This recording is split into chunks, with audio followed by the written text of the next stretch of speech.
वह पूछते हैं कि श्री कृष्ण किस प्रकार के भगवान हैं जो स्त्रियों के कपड़े उठाकर ले जाते हैं। आप पे इसके उत्तर होंगे, ये मुझे मालूम है, लेकिन जनमानस पर इसके उत्तर नहीं है और अनेक आध्यात्मिक संगठनों पर इसके उत्तर नहीं है।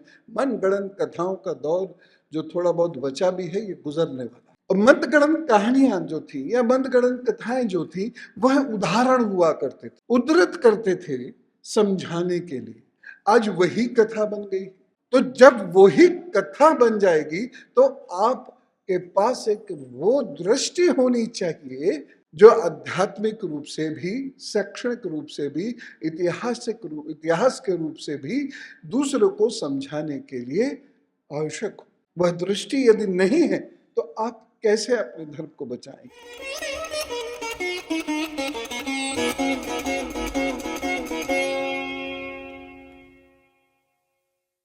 माँ भारती के चरणों में प्रणाम करता हूँ। आप सभी लोगों के ईश गुरु माता पिता को मैं सादर प्रणाम करता हूँ।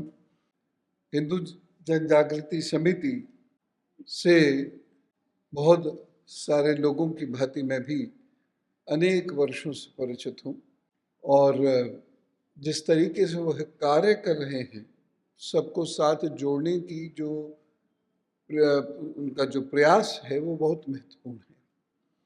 इसकी बड़ी आवश्यकता थी और यह प्रयास जब तक नहीं होगा, अकेले अकेले हम जब तक चलेंगे, अपने नाम, अपने ईश्वर, अपने भगवान, अपनी परंपरा केवल वही मानते रहेंगे, तब तक जो हम सोच रहे हैं हिंदू राष्ट्र के बारे में, सनातन संस्कृति की पताका फहरे इस बारे में, वह संभव नहीं हो पाएगा।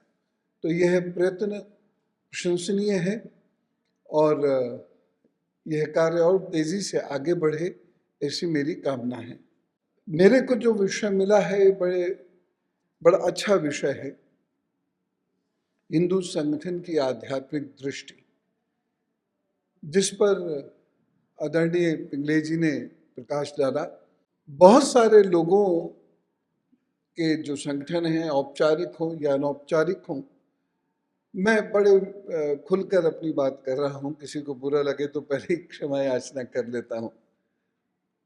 तो बहुत सारे जो ऐसे संगठन हैं वस्तुतः आध्यात्मिक दृष्टि रहित हैं और ये एक बहुत बड़ा कारण है कि जब जब हिंदू मानसिकता पर, हिंदू सोच पर, संस्कृति पर, परंपरा पर विधर्मियों ने प्रश्न खड़े किए, हम उसका उत्तर नहीं दे सके।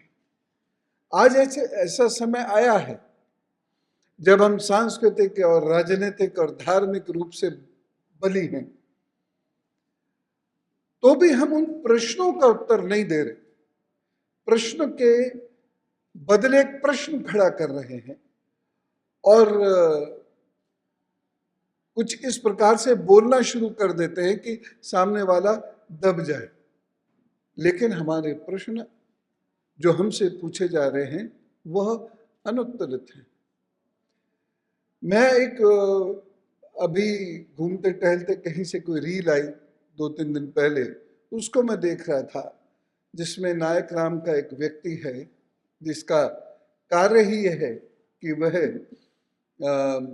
मंच से कन्वर्जन कराए और दूसरे धर्मों को नीचा दिखाए। वो ये कह रहा है कि जब श्री कृष्ण की 16,108 रानियां हैं तो मुसलमानों की 4 पत्नियां क्यों नहीं हो सकती? उसमें क्या गलत है? ये प्रश्न बनता है। मैं इसमें उसको बुरा नहीं कह रहा, मैं उन संगठनों को या उन संगठनों से जुड़े हुए लोगों की बात कर रहा हूं कि उन पर यह प्रश्न का उत्तर क्यों नहीं है। एक और बात, और ये बातें बहुत तेजी से फैलती हैं सोशल मीडिया पे। एक व्यक्ति कहते हैं कि श्री राम जब आज्ञाकारी हैं तो अकेले क्यों नहीं गए? मां सीता को मना भी तो कर सकते थे, वो तो पतिव्रता थी, भाई को भी ले गए। उसके बाद वन में कहाँ जाना था, क्या करना था, ये उन्हें नहीं पता। उनकी पत्नी का हरण हो जाता है और हरण करता कहाँ चला जाता है, ये श्री राम को नहीं पता। वहां जाते हैं तो उस तक कैसे पहुंचेंगे, ये भगवान श्री राम को नहीं पता। वहां पहुंच के वह उस आतताई जिसका नाम रावण है उसको कैसे मारेंगे, ये श्री राम को नहीं पता। तो वह भगवान किस बात के। क्षमा करें, वक्त बदल गया है, जिसकी तरफ एक इंडिकेशन सदगुरु जी ने भी अभी दिया। वक्त बदला है और धर्म एक डायनामिक प्रोसेस है, ये स्टैटिक नहीं हो सकता। तो उत्तर बन रहा है, आज लोग प्रश्न कर रहे हैं। आज से 25 साल पहले कोई प्रश्न नहीं करता था, भले ही वहां पर वह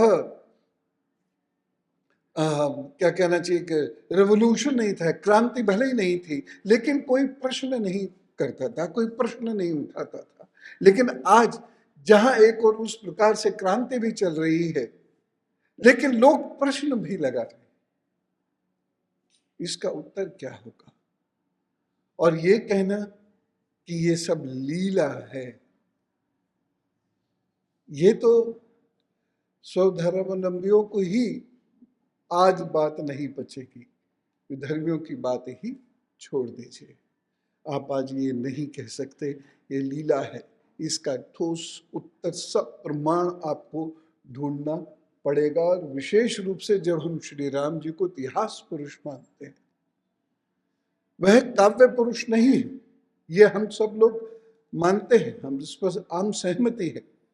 और सहमति है इसलिए आज बहुत सारे लोग जो कभी कोर्ट में एफिडेविट देते थे उनके काल्पनिक पात्र होने का, आज उन्हीं के मंदिरों में सब नवाने को वह लाइन लगा रहे हैं और आ तो रहे, क्योंकि उन्हें पता है कि वह काल्पनिक या काव्य पुरुष नहीं है, वह इतिहास के पुरुष। इसका उत्तर नहीं हमारे पास। सामान्यतः मैं यहां बैठे विद्वज्जनों की बात नहीं कर रहा हूं, लेकिन इसका उत्तर ढूंढना पड़ेगा। और विशेष रूप से जब भारत में युवा जनसंख्या 68% से अधिक हो चुकी है, वह तो ये पूछेगी। वह मेरी आपकी परंपराओं से बंधी हुई नहीं है। आज वह खुलकर सोच रहे हैं, क्योंकि उनके पास एक खिड़की है जिससे वे वो विश्व को देखते हैं। इसलिए आपको आज उत्तर ढूंढने होंगे। ऐसे एक प्रश्न मुझसे एक ने पूछा, श्री कृष्ण तो पूरी दुनिया को सुधारने के लिए निकले, अपने ही बच्चों को नहीं सुधार पाए। इतिहास के माध्यम से इसके उत्तर देने होंगे। वह पूछते हैं कि श्री कृष्ण किस प्रकार के भगवान हैं जो स्त्रियों के कपड़े उठाकर ले जाते हैं। आप पे इसके उत्तर होंगे, ये मुझे मालूम है, लेकिन जनमानस पर इसके उत्तर नहीं है और अनेक आध्यात्मिक संगठनों पर इसके उत्तर नहीं है। मनगढ़ंत कथाओं का दौर जो थोड़ा बहुत बचा भी है, ये गुजरने वाला है।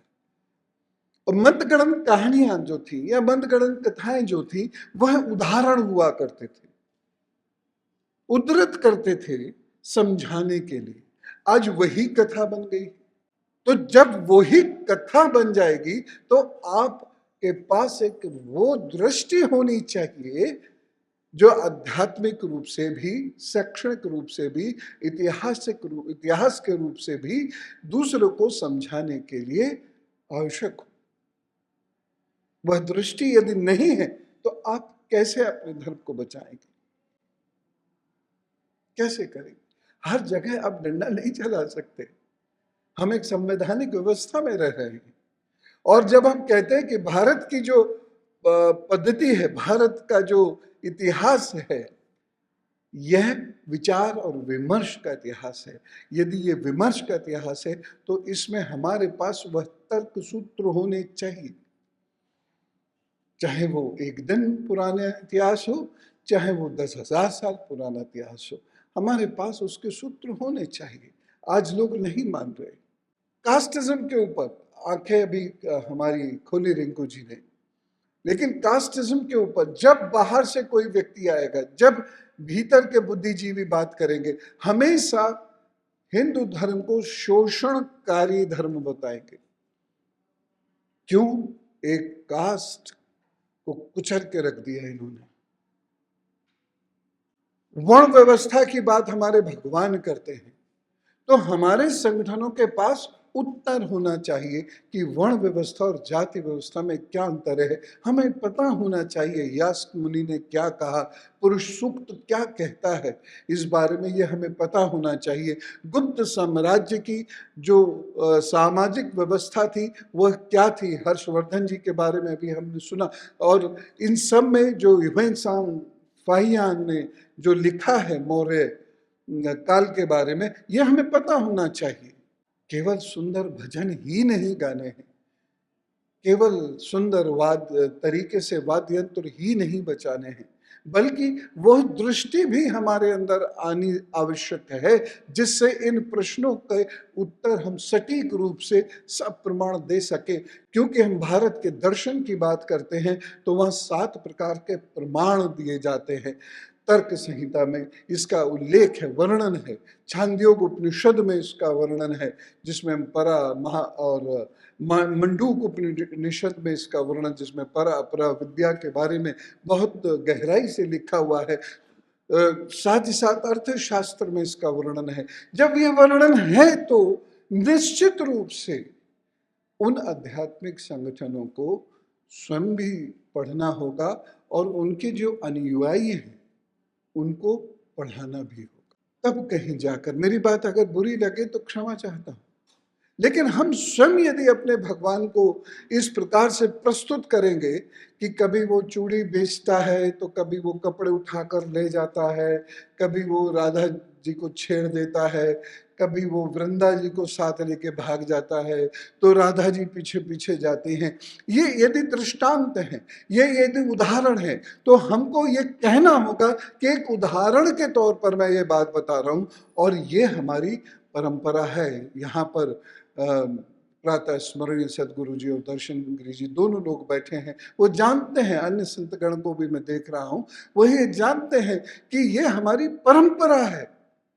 हम ऐसे विश्वगुरु नहीं बन गए थे।